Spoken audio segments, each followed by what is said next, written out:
What do you feel is the strongest argument supporting the existence of God? Well, strong for whom? That's an important question.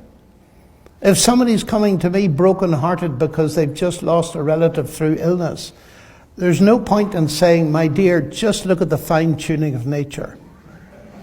I mean that seriously.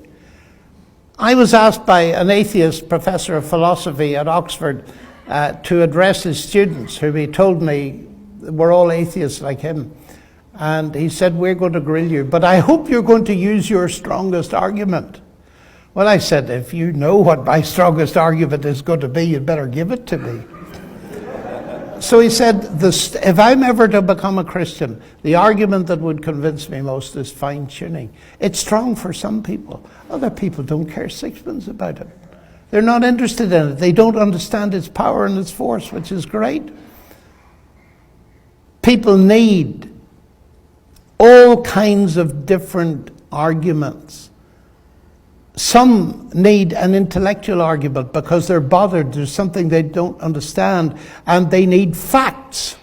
For example, somebody's bothered about the existence of Jesus. That's very simply dealt with. All they have to do is read a bit of ancient history. Other people are bothered because they are immersed in various aspects of the problem of evil and pain. And you don't deal with that by discussing Genesis 1. Now, I mean that quite seriously. One of the questions here, which I might as well deal with as we're going through, is what's the hardest argument you face? Well, the answer to that's obvious. It's the problem of evil and pain. That is the hardest question any of us face. And we need to think about it. Because if we've nothing to say about it, we're as bad as the atheists. They have, by definition, nothing to say. Because atheism is a hopeless philosophy. By definition, there is no ultimate hope. And that's why the Bible talks about it. At the heart of our Christianity is not a set of physical laws. There's a cross. And that is answering a big question.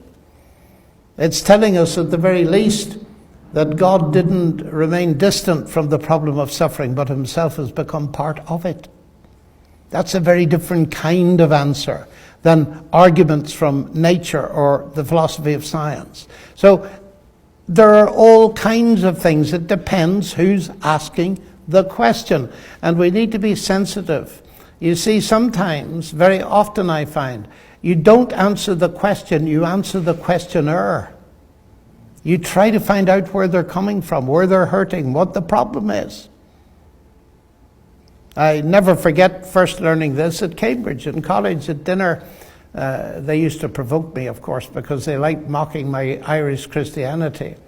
And one night, a chap, but he was a very big chap, as far as I remember, and a Christian had asked me to explain why I believed in the resurrection. I was trying to keep my voice down, but of course, the lower I put my voice, the quieter the table became. And suddenly a student thumped the table, and all the spoons and forks jumped. And he said, that's the most preposterous nonsense I've ever heard. How can you believe that rubbish? So I turned around and said, well, I said, you feel really strongly about this. He said, I do. I said, tell me, what did you make of Paul's evidence when you read it? He said, what? I said, well, I presume you feel strongly because you've got an evidence base. Well, did Paul talk about it? I said, come round for coffee. So half an hour later, he said to me, do you know, my parents shoved this stuff down my throat, and I don't want it. Now I said, that's the first honest thing you've said to me tonight. Half an hour later, became a Christian. And he has served the Lord for the last 50 years. You see, I got to the real issue. His anger was an outburst against his parents. It had nothing to do with intellectual arguments. So I'm trying to help you see that this question has no single argument.